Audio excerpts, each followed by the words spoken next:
છાણી police સ્ટેશનના PI Amit Gadhvi suspend.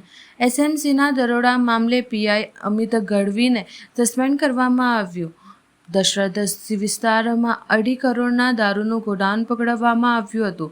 વિજિલન્સની red સમયે છાણી police ઊંઘતી ઝડપાઈ હતી। દરોડામાં ઝડપાયેલ 4 લોકો રિમાન્ડ પર। છાણી પોલીસના પીઆઈ સામે કમિશનરની કાર્યવાહી।